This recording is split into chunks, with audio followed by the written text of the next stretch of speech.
Hi.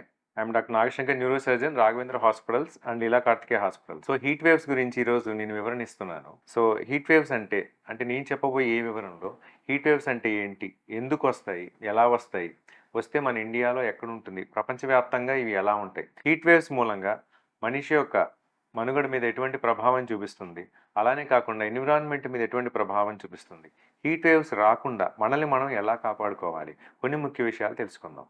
ఒకసారి heat waves ప్రపంచంలో ఎక్కడెక్కడ వచ్చినాయి, ఎంత ప్రమాదం జరిగిందనేది కొన్ని విషయాలు తెలుసుకుందాం. సో ఇప్పుడు 2003 సంవత్సరంలో యూరప్లో దాదాపు 22,000 మంది హీట్ వేవ్స్ మూలంగా చనిపోవటం జరిగింది.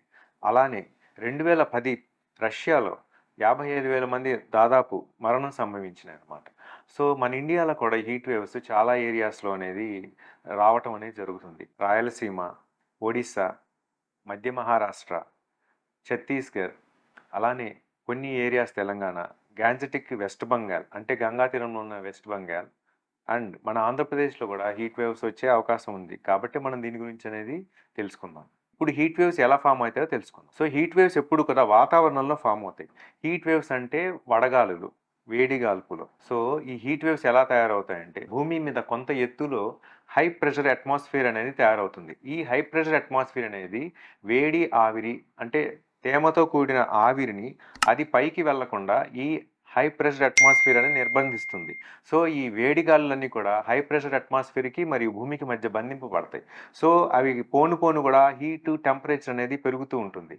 సో దీని మూలంగా భూమి మీద సహజంగా ఉండవలసిన టెంపరేచర్ కన్నా కూడా చాలా హై టెంపరేచర్ అనేది వెళ్ళిపోతుంది. సో ఈ హీట్ వేవ్స్ అనేవి మనం ఎలా డెఫినేట్ చేసుకుంటామంటే, సో పీఠభూమి ఉన్న ప్రాంతంలో 40 డిగ్రీస్ సెల్సియస్ కన్నా ఎక్కువ పెరిగిన, లేదు పర్వత ప్రాంతాల్లో 30 డిగ్రీస్ సెల్సియస్ కన్నా టెంపరేచర్ ఎక్కువ పెరిగినా కూడా దీన్ని మనం హీట్ వేవ్స్ అంటారు.